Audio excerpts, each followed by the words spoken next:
ironically, less advanced conceptually and even descriptively by comparison. This notwithstanding, or perhaps because of, the sense that the default stance of cinema is male in subject matter and address. Let me be clear, however, that the notion of the men's film I mean to be honing here is not proffered as dualistic counter to the women's film, but rather as something to be viewed alongside and, even at times, through it. That is, Kubrick's Men has turned out to be very much a book about Kubrick and melodrama. One might even say, to get ahead of what is to come, Kubrick's male weepies. For few films of his, we shall see, go without male tears. Kubrick's typically revisionary, often experimental way with genre is another of this book's principal concerns, and most of his filmmaking comes in the form of what may be thought of as male genres: the sports film, Day of the Fight, the heist film, The Killing, science fiction, 2001: A Space Odyssey, the juvenile delinquent film, A Clockwork Orange, in which Alex addresses the audience directly as my brothers, horror, The Shining, and the war or military movie, Fear and Desire, Paths of Glory, Dr. Strangelove, Full Metal Jacket. Kubrick also mixes his male genres. Killer's Kiss is both a sports film about a boxer and a noir gangster movie. The Vietnam War movie Full Metal Jacket is also very much a male youth film. The malleable recruits delivered to boot camp look to be little more than teenagers. A Clockwork Orange is both Kubrick's first male youth film and a near-future science fiction successor/precursor to 2001.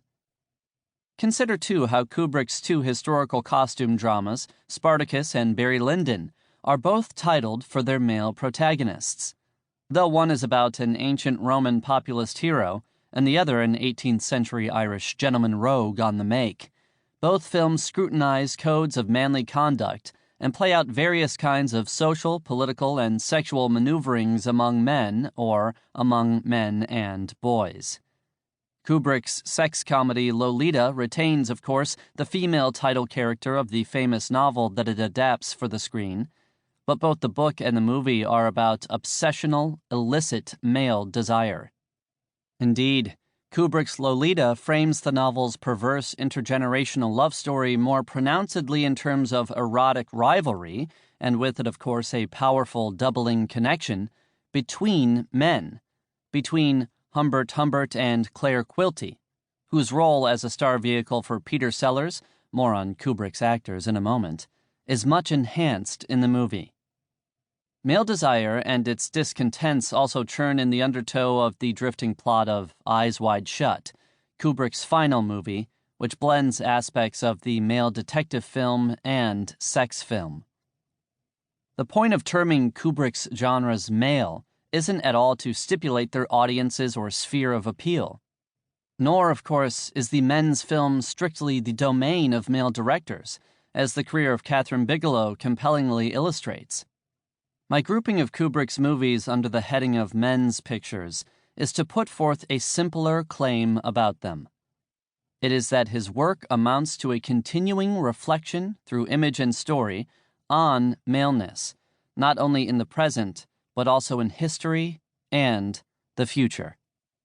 The stories that Kubrick's movies tell range from global nuclear politics to the unpredictable sexual dynamics of what appears to be a picture-perfect bourgeois marriage, from a day in the life of a New York City prizefighter preparing for a nighttime bout, to the phases of human evolution. All of these stories center on men.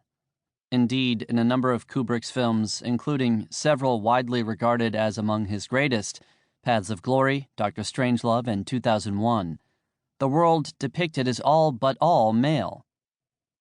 Kubrick's movies are concerned with male sociality and asociality, especially apart from or notwithstanding the presence of women. They present male doubles, duos, pairs, rivals, and other forms of replication. They treat the romance of men and their machines, and men as machines. They elaborate intensely conflicted forms of male sexual desire.